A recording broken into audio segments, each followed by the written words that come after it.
St. Andrews has brought me nearer to Jesus and continues to in new ways every day. We are invited into following Jesus on the way of life. I feel like I'm at home when I'm here, and my relationship with the Lord has just begun. I didn't have one until I came here, and I'm so thankful. I really see the heart of Jesus in this community, and it's just like one beautiful, multi-generational family.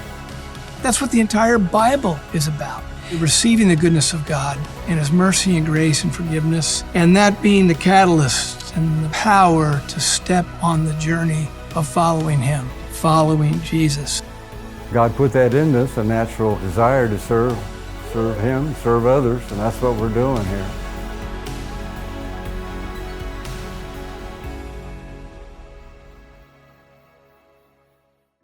We're kind of getting close to wrapping up this idea of slack tide. As tide changes and tides surge back and forth, there's all kind of activities. Even if it looks very calm on the surface, there's all kind of activity underneath. And when we're in the midst of the in-between, and maybe you are right now, but we all are on a regular basis, and certainly at St. Andrews we are, we got to ask ourselves, what is really important? What really counts? And that's what we're going to look at today in the midst of the uncertainty, in the midst of the in-between.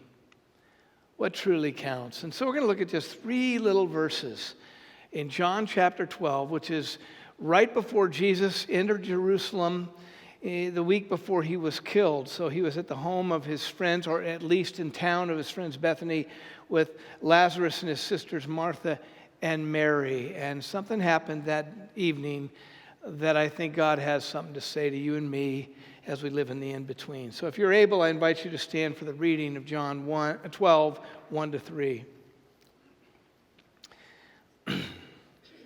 6 days before the Passover, Jesus came to Bethany, where Lazarus lived, whom Jesus had raised from the dead.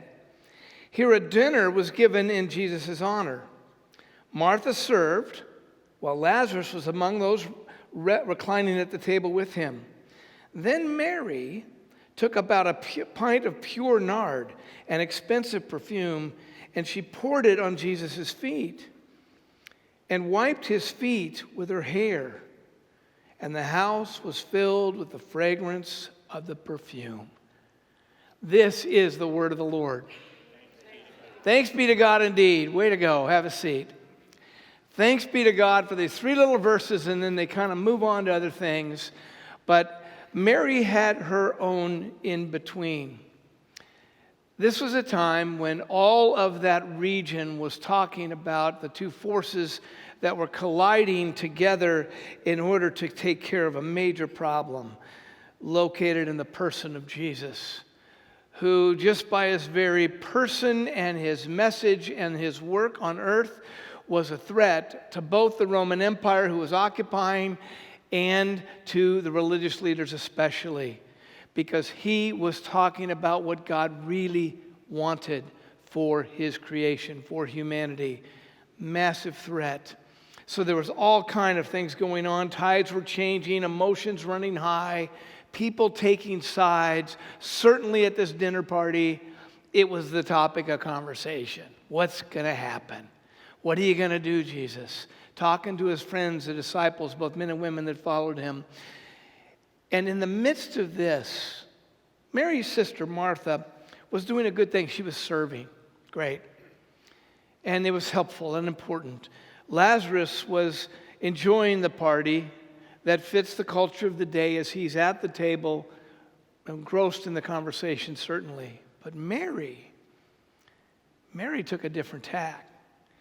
Mary took a step back in the midst of all the chaos and in between and uncertainty, and clearly her heart was burdened. But she didn't stay there. In fact, she emptied herself of anything that would concern her, that kept her from keeping her eye on the prize. And that was Jesus that was right before her. Because here's what happens. Faith, when it is coming from that place of emptiness and willingness, faith gives birth to love. Love, the kind of love God has for us and the love God has for each one and wants to use us to offer to others, is something that doesn't come just from ourselves, because we just don't have the ability to be able to love that way. Love comes from deep faith, from recognizing who the one is that stands before us and calls us his own. The Apostle Paul, the guy that wrote most of the New Testament, these letters to people, what does it mean to follow Jesus? He summarizes the entire story of Jesus in the Bible in this one little word, this one little phrase, Galatians chapter 5, verse 6, a letter to the people at that part of the world at that time. And he says this: the only thing that counts is faith expressing itself through love. What really counts in the in-between? How do we know what side to take? How do we know how to navigate those unknowns and unknowables? But Mary stepped back. Mary took a deep breath. Mary emptied herself of all but her devotion to Jesus and gave us this beautiful example and expression of love in action. The only thing that counts.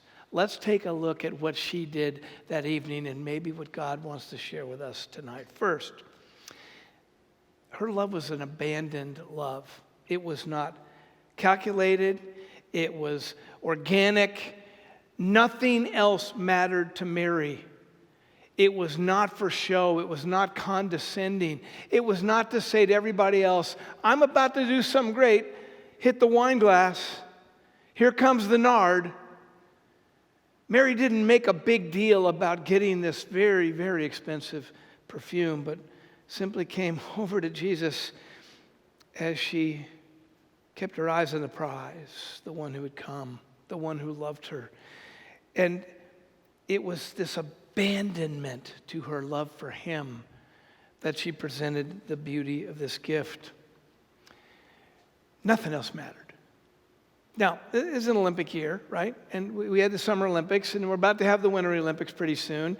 And sometimes in the Olympics, we get these stories, these events that tell us about what real life is.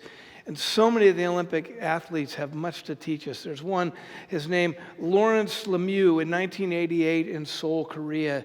Summer Olympics in this sailing race where he was in second place. Imagine a sailor. Nobody really watches that. Nobody really knows much about it on the grand scheme of things compared to the runners and the swimmers. But he's out there and he'd given his entire life. The story of this guy is that he really didn't have the resources to be a sailor, but he loved it so much. And he really wanted, since he's a little kid, to get a gold or silver medal. He wanted to get a medal at the Olympics. So he spent his entire life focused on getting a medal. Nothing else mattered to him but to get a medal. And so he gets in this race. He's from Canada, and he's sailing in this race, and it's kind of near the end of this. I think it's 7 different races they had. And he's in second place, and he's got a good lead in second place. He's for sure going to get a medal, totally focused. And then something happened that took his attention. He'd given everything for that prize to win the medal. And somebody's boat capsized in great waves. And instead of me telling you about it, why don't you take a look at this? September 24th, 1988, Lawrence was in second place, halfway through the 5th leg in a 7-race series during the Summer Olympics in Seoul, Korea. The conditions were awful, and the competition was almost stopped with wind gusts up to 35 knots.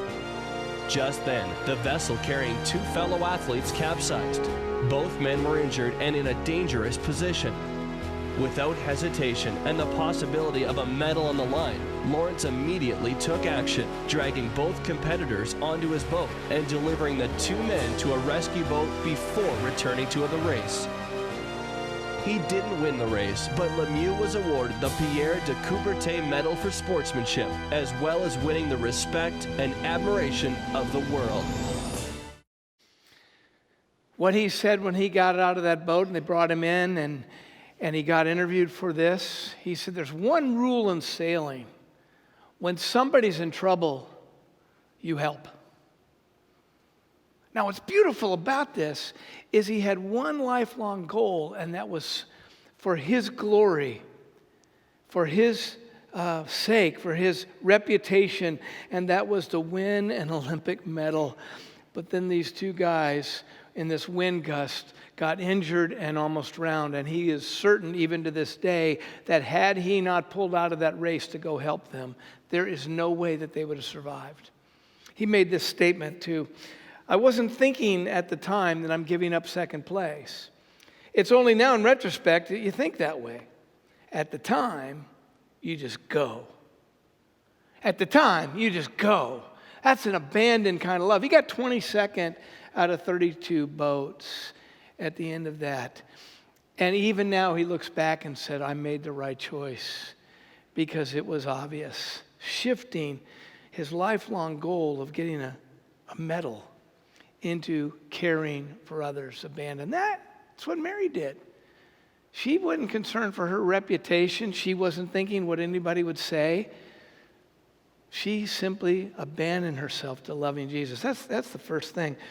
The second is, if you notice this, it is and it's really just that one little verse, verse 3 of John 12. It was intensely personal.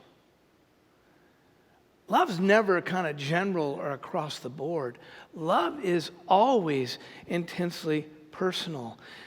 What we see her doing is something that's incredibly rare. You see it one other time in the Bible, that's in Luke chapter 7, is when she anointed him, which was common, but usually they would do it just a drop on the head and on the hair, and then a servant, the lowest person in the crowd, would get a towel. But what she did is she undid her hair. In that culture at that time was the worst thing you could do. Because basically you're offering yourself as a person who's really cut out of a decent society. But it didn't matter to her. Because her gift to Jesus was this abandoned love as she focused on him. So she got on her knees and brought this very expensive perfume, and then undid her hair, and certainly there's a hush in the crowd. What's she doing? Why? And as she poured this perfume, this nard on his feet, and she took down her hair, she didn't have a towel. She used her hands. She used her hair to wipe the feet of Jesus, that he later said, she's preparing my body for burial. Her love was this abandoned love that she wanted her physical connection to him. See, love is not only a bridge, love is the bridge to another human being. It's incredibly personal. A man named Mike Yaconelli wrote an article he called Annoying Faith. And and faith can be annoying sometimes because it gets in the way, right? This kind of love, this kind of faith does. He says this, faith does not get rid of the opposition. It invites it over for dinner. Thirdly, and this is one that was the wildest of all in this context, because verses 4 and 5 actually talk about it, is she takes this jar of pure nard. Probably, very few of you have nard hanging around the house. I'm pretty sure that that's true. It's a very expensive perfume, one of the most aromatic there is in the world. Came from a unique plant in India. So to get it to the Middle East was a big deal, and that they would have it was a big deal. In fact, we're told it's a year's wages, but probably more than that. Somewhere between $60,000 and $100,000 worth, 1 pint of this ointment. A huge amount of money. And in fact, it was such amount of money that the disciples in verses 4 and 5, especially one, a man named Judas, maybe you've heard of Judas, he says, this is absolutely crazy what she's doing. She's wasting this perfume just to anoint Jesus for this dinner party. What is the deal? It should be sold and given to the poor, and that's a great point. We shouldn't write that off as old Judas, what a jerk. Because objectively, It was beyond reason. But see, Mary had such a love for Christ and an unfiltered, unabandoned desire to seek Him that love poured out of her. And therefore, as love poured out of her, she had to abandon herself in order to get before Him and to filter out all the noise. She had to take her hair, not just take a towel, but her own hands and her own hair in order to love Him. But then to bring this prized possession of their family, certainly maybe the prized possession of the entire town, she brings this, weighed about a pound, this precious ointment. One drop would absolutely stun the crowd, but she broke the whole thing. She poured it all on the feet of Jesus as she wiped it with her hair. Extravagant.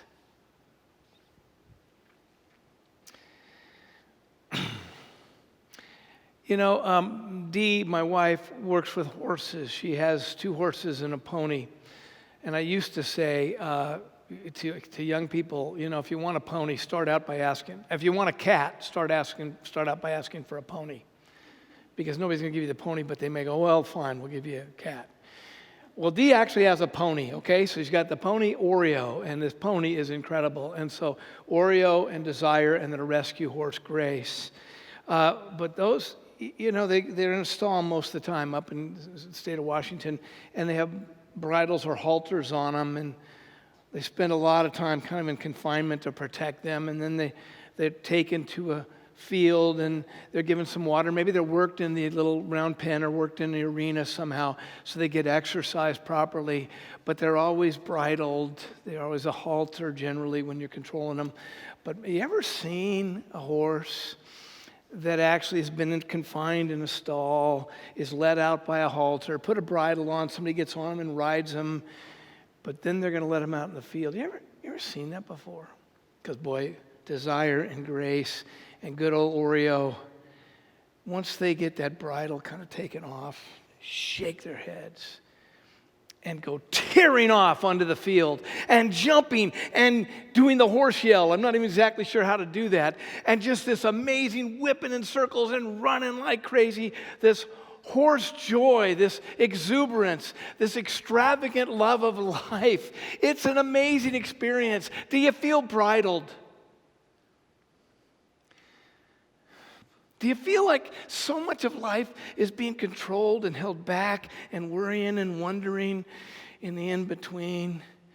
Mary kept her eyes on the prize, and she just poured it all on Jesus. And that leads us to the 4th thing that happened. And this is the coolest thing. When you read the Bible, slow down. I tell you guys that a lot, but please, slow down, get your coffee, whatever, and read it carefully. Look at verse 3, the last sentence of verse 3. And the house was filled with the fragrance of the perfume. An amazing understatement. Because, you know, 1 or 2 drops and everybody goes, whoa, what was that? Oh, nard. Wow, that's good nard. But she didn't do a drop. She didn't do a little drop. She broke open the flask. She poured it all. And the smell was powerful. The eyes watering, the children running, everybody wondering what happened as they're watching the power of love, abandoned love that's personal, it's extravagant. You guys, it fills the room. That kind of love fills the room. It fills the marriage. It fills the friendships. It fills the corporate boardroom and the hospital room and the classroom. It fills the streets and the sleeping bags under the bridges. That kind of love cannot be stopped or contained. It simply pours out. But here's also what happens. The only thing that counts is faith expressing itself through love. That love doesn't just go out from us, but that love also fills us. even in the in-between, maybe especially in the in-between. Love's available. Love's right there on the doorstep, waiting to enter into those places of soreness, of fear, of insecurity, of loneliness, wondering, how do we get filled up with God even? We use spiritual language sometimes. The point is not us trying to create the love that fills, because we can't. You can't, I can't. I can't love you the way that you need to be loved. I can't know you well enough to be able to do that. I can't even do that with my own wife of 41 years or my own kids or grandkids as much as I want to. Love that Mary experienced and expressed, what Paul is talking about, the only thing that counts is faith expressed into love, is a supernatural love that God has to provide as we trust him. But that is the promise of the gospel. God not only fills you and me up as we trust him, but that pours out all over the place, fills the rooms everywhere we go. If we would but empty ourselves, and it fills us. You know, as I'm preparing this and thinking through, I got the fear that it can sound trite and obvious. Oh, yeah, Christians, I'm a Christian. Yay, me, I love. But I think about it. Sort of. Sometimes. But do I really? And especially in the in-between, thrown off a little bit, or wondering. And there's emotions rising, and there's factions taking place, and there's fear, and there's no awareness or control of the future. Do you ever sit back and wonder, where's the love?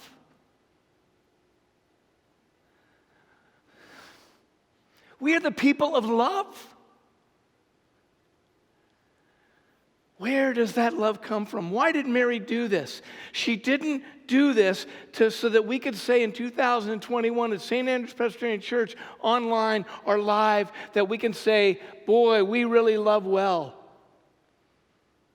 She did this because she couldn't help it. It just poured out of her. There's no way. On the way there, she whispered to Martha, hey, I got the nard.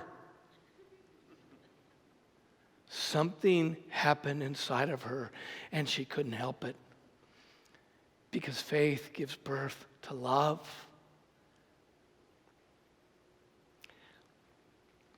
Well, what it means is that I need to continue on that road of not being distracted and emptying my expectations and my desires and my dreams like Lawrence did.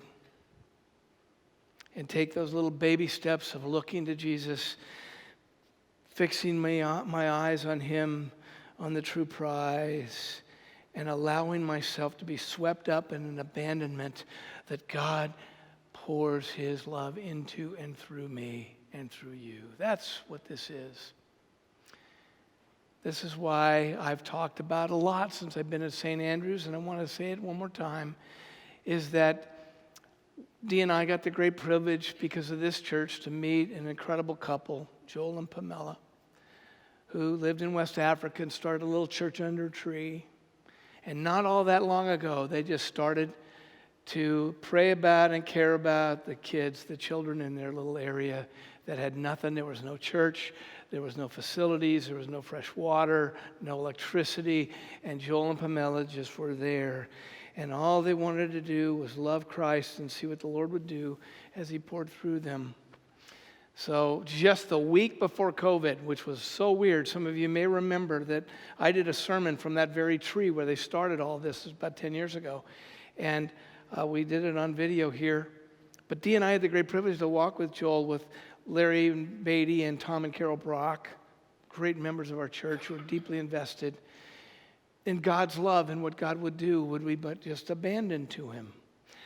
So we met Joel, and we're on the way to go see this place called Agongo. And then Joel's standing there, and he's starting to point out the buildings, and he's showing us where the school is, where now over 600 kids are trained, and it's one of the very best schools in that part of Kenya. and the church and the homes for the teachers and the brand new medical center that they have, and named after Candy Bayless, who worked at this church that we got to dedicate there.